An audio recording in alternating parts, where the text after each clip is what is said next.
Now, moving on to GRAUGs. So, GRAUGs basically, let's compare it this way. As the dev said, if Caragors are the velociraptors of Shadow of War, then GRAUGs are the T-Rex. Yes, and that is well described. They, as I mentioned before, now have elements as fire, poison, and ice. As I mentioned in another video, if you want to check that out, in the description below, you can go and look for elemental GRAUGs to learn more about that. Now, I won't talk about that specifically, but I will talk about some of the things that GRAUGs can do in battle. And just like the Caragor, you can eat and regain health. You can do this with the GRAUG as well, as we saw in Shadow of Mordor. And then it's improved because you can unlock some skills such as Devouring Force in the skill tree for mounts, and it increases the health regen amount when you consume an enemy. So this is an improvement, one that I'm sure is going to be great. Also, on that same note of skills, there's another one called Enduring Fury, which increases the build-up speed for the GRAUG's Might Bar, which comes in handy obviously when you're going to do those moves such as knockbacks and stomping and throwing rocks at range. All of those things that the GRAUG can do are augmented with the Might ability.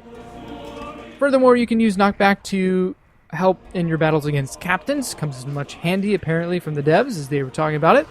GRAUGs also have increased mobility, which is very awesome because you can climb like Spider-Man up a building and jump with agile prowess. Now, when he's not mounted, you can use the GRAUG to throw rocks at your enemies from range and fight autonomously. Now that's great. Who wouldn't want a GRAUG throwing giant boulders at your enemies helping you out in battle? As long as they don't hit you, right? Now, GRAUGs also have a stealth kill ability even when you're not mounted. And so if you, say, target a guy who's unsuspecting, unaware of your presence, and the GRAUG's presence, how do you miss a GRAUG? I mean, really? Yes, they can stealth kill, and the way they do it's pretty brutal. They pick them up and eat their heads off and then devour them. So, that's GRAUGs in a nutshell. Moving on to the Drakes, and Drakes, of course, have been reviewed by many YouTubers at this point, one in which I reviewed in the very beginning of the 70 Days of Countdown. Again, check the description below if you want to learn more, but here I'm going to cover what I didn't cover in that video, and that is some more information that came out in the stream, and that was, if you tap A, you can flap. Well, so much new information. Oh, but it gets better. You can time your flap to actually fly faster. So tap A at the right moment and you'll go quicker, more speedily through the air. Furthermore, left trigger allows you to hover and aim your whatever you're trying to do, like burn stuff or shoot fireballs, whatever it is. And hovering is a new, well, maybe not new, but it is a cool feature, which I didn't mention before. Their fire, as I mentioned in the other video, can activate baits. If you shoot fire at a Caragor meat whatever thing, then it'll bring Caragors. Similar, you can open cages, you can destroy grog barrels, and such the like.